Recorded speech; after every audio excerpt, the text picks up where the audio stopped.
చూద్దాం. అది జాతీయ జెండా రంగులున్న కండువా, అది మేము కాంగ్రెస్ కండువా అనుకోలేదు కాబట్టి మేము ఏ తప్పు చేయలేదు. మాకు ఇప్పటికి బీఆర్ఎస్ పార్టీ పైన విశ్వాసం ఉంది కాబట్టి మమ్మల్ని సభ్యులుగా కొనసాగించండి అని చెప్పి పాపం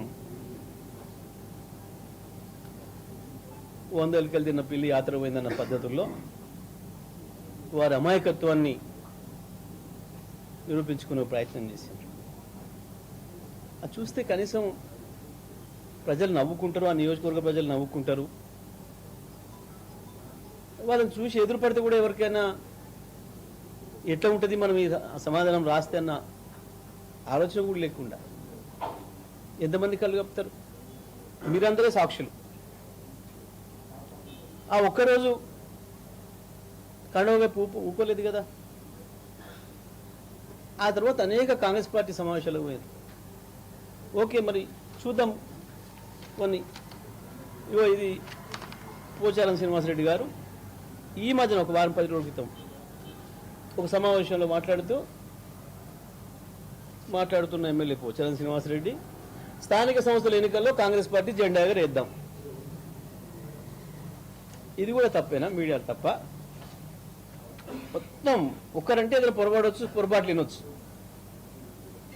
ఎదురుగున్న మొత్తం మీడియా ప్రతినిధులు తప్పే విన్నారు, ప్రజలు తప్పే విన్నారు. ఆయన మాటనేమన్నా AI ద్వారా ఇట్లా మార్చి ఆయన బీఆర్ఎస్ పార్టీని గెలిపిద్దామంటే కాంగ్రెస్ పార్టీని గెలిపిద్దాం అన్నట్టు వచ్చేటట్టు చేశారు. ఎవరైనా మాయ చేసి ఓ దిక్కు లోకల్గా ఉన్న కాంగ్రెస్ అభ్యర్థులు వీళ్ళ మీద ఓడిపోయిన వాళ్ళు దాడి చేస్తూనే ఉన్నారు. మా పార్టీలోకి వచ్చి మమ్మల్ని ఆశయం చేస్తున్నారు అని చెప్పి ఇంత స్పష్టమైన సాక్ష్యాలు ఉన్నాయి ఎదురుగా. అయినా బుకాయిస్తాం. ఓకే, మరి ముఖ్యమంత్రి గారిని వీరింటికి నా నియోజకవర్గంలో సమస్యలు ఉన్నాయని అంటే, అయ్యో అట్లనే అన్న నేనే వస్తాను సమస్యలు తీరుస్తానికి అని చెప్పి వాళ్ళ ఇంటికి పోయిండట. ముఖ్యమంత్రి గారు పోయినాడు. వారు చెప్పిన సమాధానంలో, వారు ఆశించిన దాంట్లో వచ్చి చాలా తీవ్రమైన సమస్యలు ఉన్నాయి రైతాంగానికి, అవి నా దగ్గర పరిష్కారం ఉంది, నన్ను అడుక్కోపోదామని వచ్చిండు ముఖ్యమంత్రి పరిష్కారం అని చెప్పి రాసిండు దాంట్లో. మరి ముఖ్యమంత్రి ఒకే కానీ మరి గీనవరు రాహుల్ గాంధీ ఎందుకు కలిసిండు? ఏమనాలి దీన్ని? ఏమనుకోవాలి? ఇంత ఇదేంటిది? కాంగ్రెస్ పార్టీ ప్రచార రథం. ముఖ్యమంత్రి అంటే నీటికి నీ నియోజకవర్గ సమస్యలు తీరుద్దామని చెప్పి వచ్చిండు. మరి ఇదేంది? ఇది ఎవరిది ఉండాలి? కేసీఆర్ది ఉండాలి కదా. నీకు కేసీఆర్ మీద నమ్మకం ఉంటే, బీఆర్ఎస్ పార్టీ పైన విశ్వాసం ఉంటే, కేసీఆర్ పైన నమ్మకం ఉంటే, ముఖ్యమంత్రి చెప్పిన కండువా కాంగ్రెస్ది కాదని అనుకుంటే నువ్వు ఏం తిందన్నట్టు ఏం సమాధానం చెప్తారు దీనికి? బీఆర్ఎస్ కార్యకర్తలకి ఏం చెప్తారు? కాంగ్రెస్ కార్యకర్తలకి ఏం చెప్తారు? మీ నియోజకవర్గ ప్రజలకి ఏం చెప్తారు? సరే, స్పీకర్ కూడా ఏం తెలియదు అనుకుందాం, కాసేపటికి నువ్వు చెప్పింది నమ్ముతాను అనుకుందాం. మిగతా వాళ్ళు ఎట్లా నమ్మాలి? కోర్టులు ఎట్లా నమ్మాలి?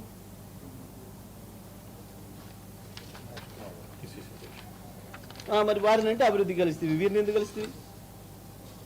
PCC ప్రెసిడెంట్ అయినాక మహేష్ కుమార్ గౌడ్ని కలిసి అభినందనలు చెప్పిన ముచ్చట ఏమన్నా వీటిని?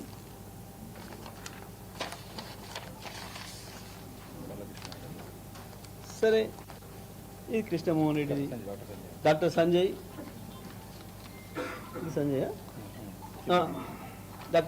డాక్టర్ సంజయ్ పాపం ఇంకా చాలా ఆయన ఇచ్చిన దాంట్లో ఇన్ని అభివృద్ధి పనుల కొరకు నేను అడిగినా అని చెప్పి దాని కొరకు మాత్రమే పోయినా సడన్గా కండవ కప్పిండు ముఖ్యమంత్రి. నాకు తెలియదు అది కాంగ్రెస్ కండవ అని నేను అనుకోలే అని చెప్పి అమాయకంగా రాసిండు అందులో. మరి గిదేనిది? నవ తెలంగాణ పేపర్లో అడ్వర్టైజ్మెంట్ ఏమని?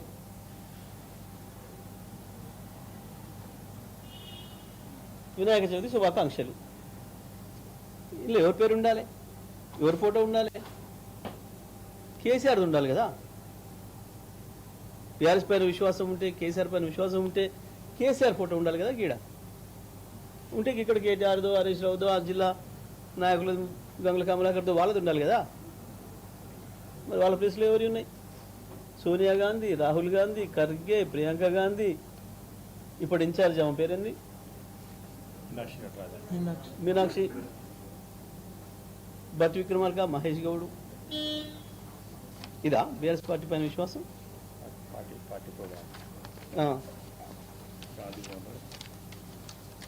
కాంగ్రెస్ పార్టీ కార్యక్రమంలో కారికి వచ్చిన కార్యక్రమంలో ఇదేం అభివృద్ధి? ఏ నియోజకవర్గ అభివృద్ధి పోయినట్టు ఇక్కడ గాంధీ భవన్కి కాంగ్రెస్ పార్టీ మీటింగ్కి కార్గి వచ్చిన మీటింగ్ అది ఏమనాలి వీటిని? బహుశా ఇది మీరు గాంధీ భవన్ చూసిన వాళ్ళకి ఐడియా ఉంటుంది ఇది ఈ ఫోటో ఎక్కడ దిగిందో. ఇవన్నీ సరే ఇలా అందరు ఎట్లే ఉన్నాయి. ఇంత స్పష్టంగా అవకాశం ఇచ్చిన పార్టీకి గెలిపించిన ప్రజలకి ద్రోహం చేసి పార్టీ ఫిరాయించి మీ వ్యక్తిగత ప్రయోజనాల కొరకు నమ్ముకున్న వాళ్ళని నమ్ముకొని చెడ్డ పని చేసిందే కాక ఇంకా తప్పించుకుందామని దాంట్లో నుంచి ఏదో టెక్నికల్ అంశాలతో తప్పించుకుందామని ఎన్ని రోజులు వీలైతే అన్ని రోజులు వెంటిలేటర్ మీద కొనసాగుదామని ఒక ప్రయత్నం చేస్తున్నారు. వాస్తవానికి ఒప్పుకుంటే ఒప్పుకొని తప్పు చేసిన ఆనాడు ఏదో క్షణికావేశంలో పోయినామో, ఏదో తొందరపాటు ఆశలు పెడితే పోయినామో, పొరపాటు చేసామని చెప్పి నియోజకవర్గ ప్రజల ముందర నెల్లూరు జిల్లా వెంకట